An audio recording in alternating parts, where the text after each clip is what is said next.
Hi there, I'm Donna Wolfe from Naztazia.com. Today I'll show you how to crochet the Tunisian puff stitch, which is a nice 3D textured stitch. To do this, I'm using worsted weight yarn and a size 5mm Tunisian crochet hook.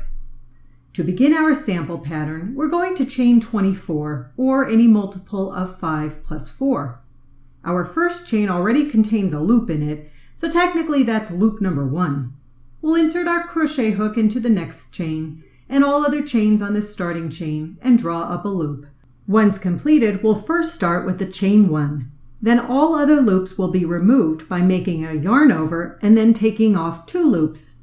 This is considered the return pass of row 1. Our previous row was the forward pass of row 1. So keep taking loops off in groups of 2 until you are left with 1 loop on your Tunisian crochet hook. Now we'll move on to row 2, forward pass. And that first loop counts as our first Tunisian simple stitch.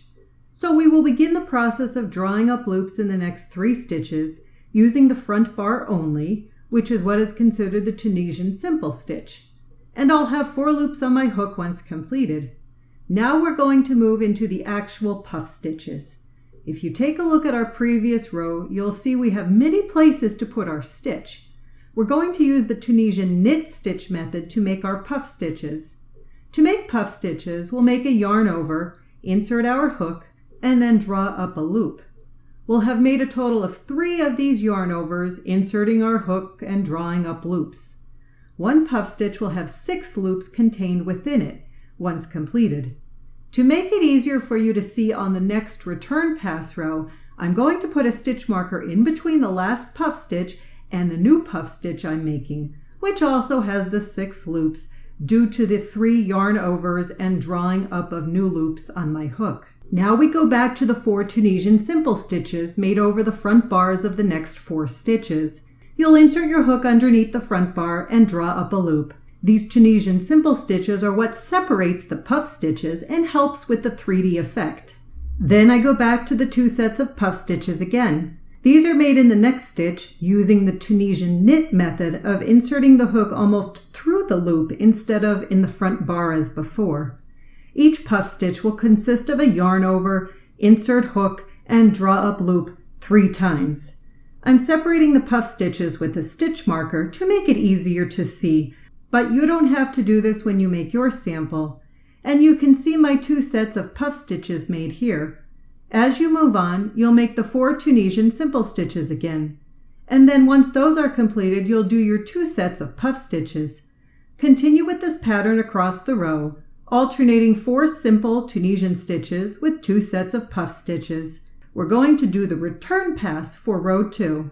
Start with the chain 1. Then we'll remove the 3 remaining Tunisian simple stitches like we would in traditional Tunisian crochet by taking off loops in groups of 2. Next up are the puff stitches. We're going to take off the first puff stitch by itself, which is why I separated the 2 puff stitches with a stitch marker. Once you get through all 6 loops of the first puff stitch, we're going to make a chain 1 to separate this puff stitch from the next one. And then I'm going to take off that stitch marker so you can see what I'm doing with the next puff stitch. And as with the previous puff stitch, make a yarn over and draw through that 1 loop on your hook, as well as the next 6 loops that make up the second puff stitch. Then after the puff stitches, you'll take off the 4 Tunisian simple stitches using the return pass method. You can see what this looks like thus far. After that is completed, we'll do the puff stitches again. We'll make a yarn over and pass the crochet hook through the 1 loop on the hook, as well as the 6 loops from the first Tunisian puff stitch, and then make a chain 1. I'll remove the stitch marker and then yarn over and take off the 1 loop as well as the next 6 loops of the second puff stitch. After that, I'll remove the 4 Tunisian simple stitches using the regular return pass method. You can see what this looks like thus far. Continue following this pattern across the row. You can see what my finished row 2 looks like thus far. I have 4 Tunisian simple stitches and 2 sets of puff stitches across this row. As I approach row 3, it's pretty much like row 2 except for 1 small change. So with this row, we'll start off with the first loop on the hook, followed by creating 3 more Tunisian simple stitches for a total of 4 loops on the hook. This time, however, the puff stitches are a little bit easier to make since we're going to open the stitches up a bit from the previous row to find our chain 1. We'll make our 2 sets of puff stitches inside this chain 1 instead. And then you'll continue on across the row, alternating between the 4 Tunisian simple stitches and then the 2 sets of puff stitches made in the chain 1 space between the 2 previous puff stitches.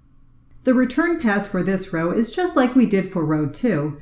You'll make the chain 1, then work the 3 remaining Tunisian simple stitches from your hook, and then removing the puff stitches. So going forward, just repeat row 3's forward pass and then row 3's return pass for as many rows as you wish, lining up the puff stitches by going in the previous row's chain 1 space. Now it's up to you how you want to end this. You can leave the puff stitches on top as they are, or you can put a straighter border along it. One option I like to do is make a Tunisian simple stitch in every previous Tunisian simple stitch, then just make 1 Tunisian simple stitch in the chain 1 space from the puff stitches. Your return pass will be just like a regular Tunisian simple stitch removal of stitches. After you finish this return pass, it should create a straight edge for you, which you can then add any sort of regular or Tunisian crochet border along the edges. And that's it. That's how I crochet the Tunisian puff stitch pattern.